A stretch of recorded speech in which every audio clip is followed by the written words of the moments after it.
Beneath London's streets hums a living machine. Tunnels, rails and signals that never sleep. Millions use it daily, yet few stop to imagine how perfectly it fits together. The tube map may look like tangled lines, but those lines are veins carrying the city's life. Each colour tells a story of ambition, conflict and design. For Londoners, travel has never been just about distance. It's about movement as identity, the idea that where and how you move defines your place in the city. But even this masterpiece carries a paradox. The same network that binds London together also keeps parts of it apart.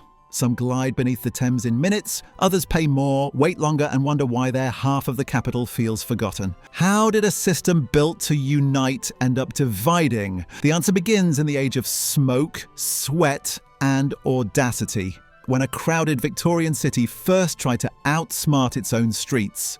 By the mid-1800s, London was bursting. Horse carriages jammed every street, industry filled the air with smoke. Industry had made the city rich but barely livable. So engineers imagined something radical, going underground.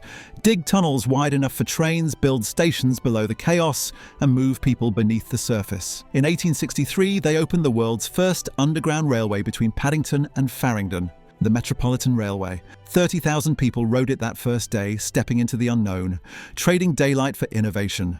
Success sparked expansion. New lines carved through clay, linking isolated neighbourhoods. Soon names like Central, Bakerloo and Piccadilly became everyday language.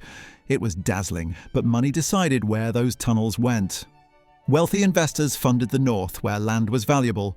The south, built on waterlogged soil and cheaper property, was left behind. The underground became London's badge of pride, but also a quiet symbol of imbalance. A blueprint for inequality laid in steel before anyone noticed. The Thames shaped more than geography. It shaped identity. North of the river, tunnels spread quickly, feeding suburbs built on convenience. South of it, the ground was harder, the funding thinner. Of more than 270 underground stations, only about 30 landed south of the Thames. Engineers blamed geology, critics blamed class. Either way, the border held. North of the Thames, the tube shaped entire suburbs. Homes built around stations and property prices climbed with every new extension. That imbalance grew into an invisible border. On the south side, commutes were slower, investment scarcer, and opportunity tilted northward. The difference became cultural. One half of the city that moved easily through London and the other that waited longer just to begin. Maps reveal it clearly. The north a rainbow of lines, the south pale and thin. Yet modern Londoners still chase value on that underserved side, where space costs less and community runs deep. The divide that began with mud and money endures in timetables, housing, even in accent. When planners finally tried to correct it, they didn't dig deeper. They built sideways. By the 2000s, London faced a new truth. The underground was brilliant, but incomplete. Entire districts sat outside its reach. So TfL turned to forgotten railways scattered around the outskirts and reimagined them as one connected loop. The London Overground. An orange ring wrapping around the capital instead of cutting through it, linking communities that had languished for decades.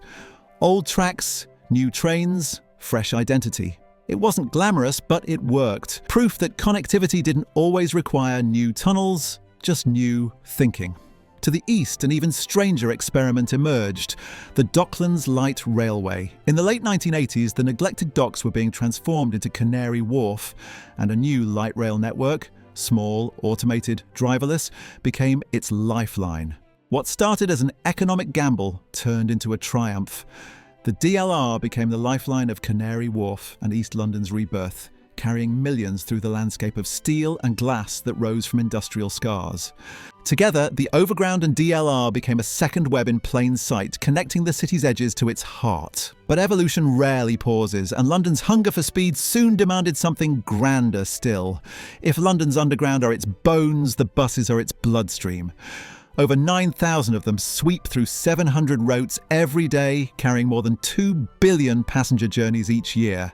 Watch the city from above, the endless motion of red streaks linking hospitals and markets, housing estates and palaces alike. The bus network is London at its most democratic. One fare, any distance, no zones or gates. For commuters priced out of trains, it's freedom on wheels. The simple hopper ticket, allowing unlimited rides within an hour, may be the smallest innovation with the largest impact. It's also a glimpse of London's environmental transformation. Electric and hydrogen buses now roll where diesel once grumbled, part of a mission to turn the capital's biggest polluters into symbols of change. But ambition breeds conflict. The citywide expansion of the ultra-low emission zone divided opinion, hailed by some as visionary, condemned by others as costly overreach. In London, every bold move meets its protest. Yet the buses don't pause to argue. They move in rainstorms, protests, royal parades, their heartbeat never stops. And as they weave through old streets and fresh skylines, they carry something deeper than passengers. The promise that London will always keep moving. Then came the Lizzie Line, London's newest artery and the largest transport project in Europe. Planned for decades, delayed for years, it finally opened in 2022, sleek, purple, and almost impossibly smooth. Journeys once an hour apart now take minutes. It sliced London open and stitched it tighter at the same time. Woolwich to Whitechapel, 9 minutes, Canary Wharf in 10. Hours reduced to moments. For many, it felt like teleportation under the city. But modern miracles come with side effects. Property values surged along its route. Cafes replaced workshops. Construction cranes traced its path. The Elizabeth Line didn't just move people, it shifted prosperity. Every station became a beacon of opportunity and an alarm bell for affordability. Still, its design captures something rare: infrastructure as art. Vaulted white tunnels, calm lighting, trains that whisper instead of roar. It's London declaring that progress can still inspire awe. And for TfL, it was a vital rescue. Proof that ambition still fuels the capital even when the balance sheets groan. Yet progress comes at a price. Each mile of new tunnel adds weight to a network already fighting to fund itself. Beneath the elegance lies a constant question. Who pays to keep London moving? Transport for London, the body holding all these moving parts together, is both hero and hostage.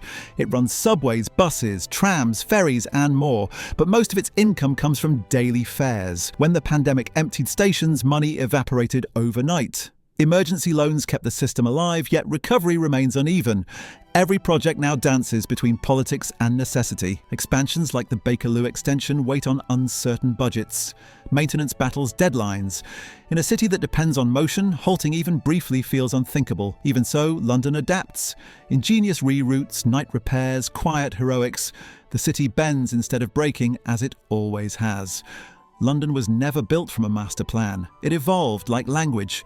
One mistake, one improvement, one desperate fix at a time. Centuries of movement layered into the ground beneath every step. Georgian brick meets glass towers, horses that gave way to hydrogen, steam to silicon. What seems chaotic is its order. Millions of stories overlap in motion. The nurse crossing at dawn, the student checking stops, the banker staring into his coffee while the city rushes on. Together they form a single rhythm. The sound of London never stopping. Perhaps that's the city's secret. It survives because it keeps moving. Never finished, never still. Step off the train and you can feel it. The vibration through the pavement, the air alive with motion. Because in London, to move is to belong.